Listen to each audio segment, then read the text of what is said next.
Now, let's introduce metaphors, which are very powerful tools in poetry and actual everyday speech and prose writing. They're everywhere, and they enhance our speech, communication, and writing. So first, let's introduce metaphors. The definition is it's a word or a phrase that represents another idea in a non-literal way. And if it's confusing, we'll do some examples shortly. So let's keep going with this definition. So usually, the reason we use these is to add additional or hidden or surprising elements to the original idea, with the desired effect of enriching the meaning of the original word or phrase and give that original word or phrase richer life that can spurn imagery, imagination, and evoke emotion in the reader or listener. So let's look at a few examples to clarify this point, because this definition may be a little bit of a mouthful. It's a lot to process, but actually metaphors, they're simple to understand once we see them. So let's look at them. Here are some examples. We'll take one from Shakespeare. The world is a stage, perhaps one of the most famous metaphors there is. Now, is the world an actual stage? Of course it's not. But when we say the world's a stage, that has its own kind of a meaning. It's non-literal. It gives new ideas here. It creates new imagery immediately. And also, of course, it's unique and original, and it's interesting. It's an interesting idea. And it's very effective in describing things, because imagine if you had to actually describe how the world is a certain way and blah, blah, blah. It would take a lot of words. But this way, we see it because it's a really well-made metaphor. We feel what the meaning is. The world's a stage. For most people, it's really easy and natural to comprehend that idea from just a few words. But of course, this is the master, Shakespeare. He's the best writer ever. So most of us can't create such amazing, simple, but brilliant metaphors perhaps, but we can start with something simpler. Let me share with you something that I wrote. So this is from one of my songs. It's like a pretty love song referencing Michelangelo's painting The Birth of Adam, where that there's that famous moment with God and Adam touching their fingers, and the line in the song says something like, "My caress paints new Sistine chapels along your back." And so the Sistine Chapel is the place where that painting is. So it's kind of like the caress paints Sistine Chapels. Does the caress paint? Of course it doesn't. It doesn't paint anything, right? Let alone paintings that are historical, that are in Sistine Chapel. So really this enhances the caress, right? So if you were to use regular words to describe how nice a caress is, you can say the caress is soft and it's sensitive, and it's another thing, and it's another thing, and it's a really boring, non-poetic description.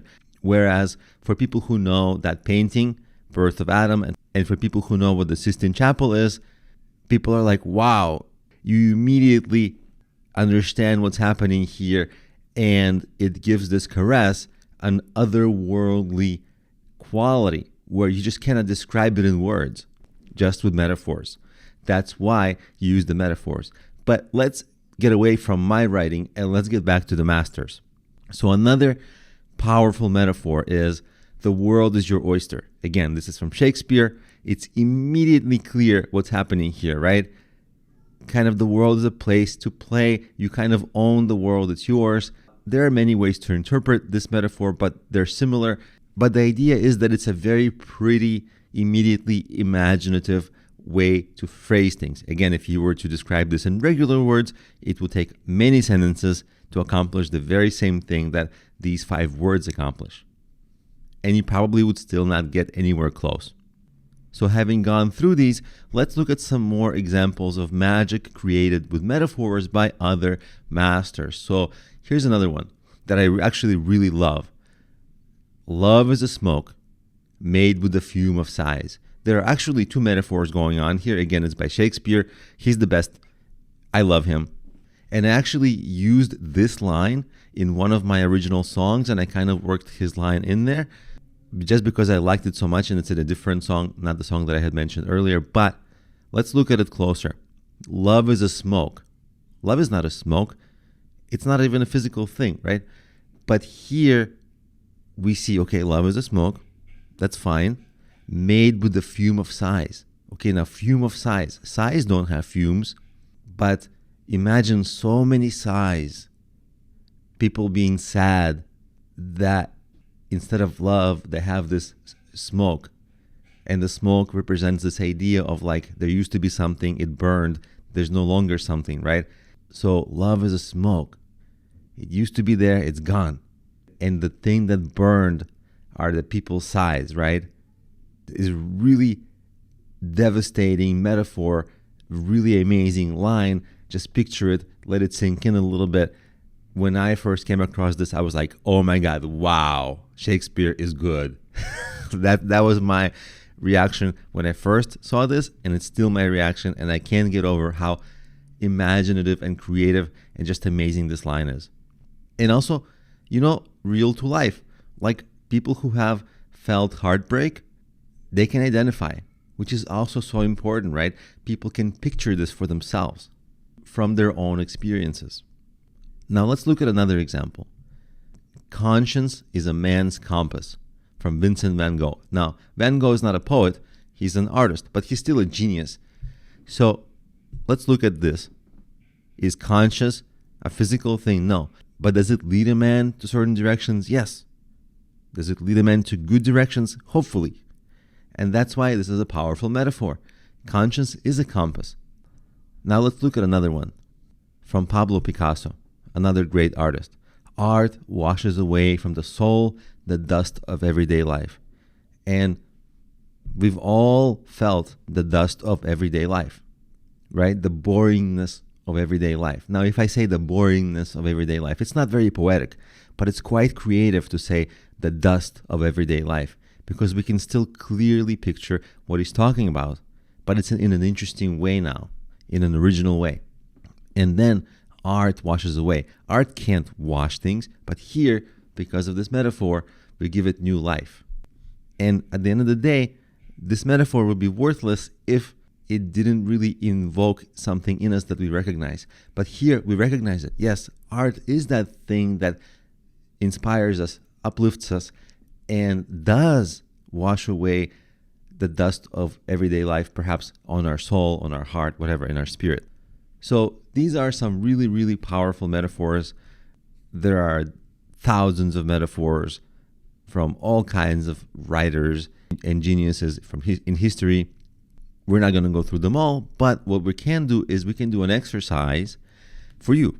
So here's your exercise to try. The exercise is finish this sentence. Hope is a, but don't say the literal thing, give it a metaphor. I'll give you my examples so that you see what I'm talking about, and then you can make your own. So here's one of my examples. Hope is a butterfly.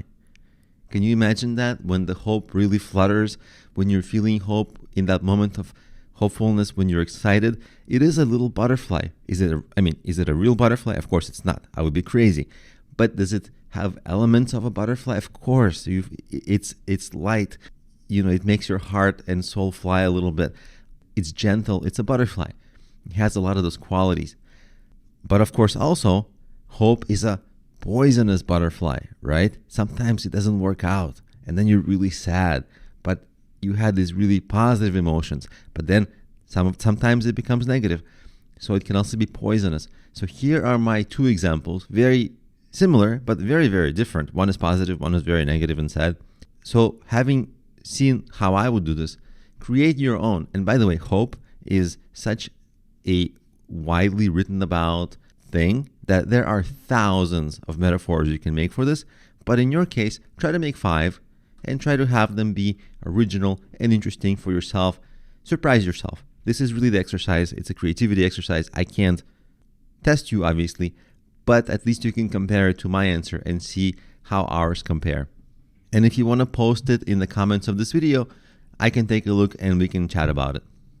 So thank you for watching, and if you liked this video and it resonates with you, check out my full poetry book on the Kindle and the playlists of songs that have those poems in them. And I'll have the links to everything the book on Amazon, and the playlists of songs in the description of this video. So with that, thanks again for watching.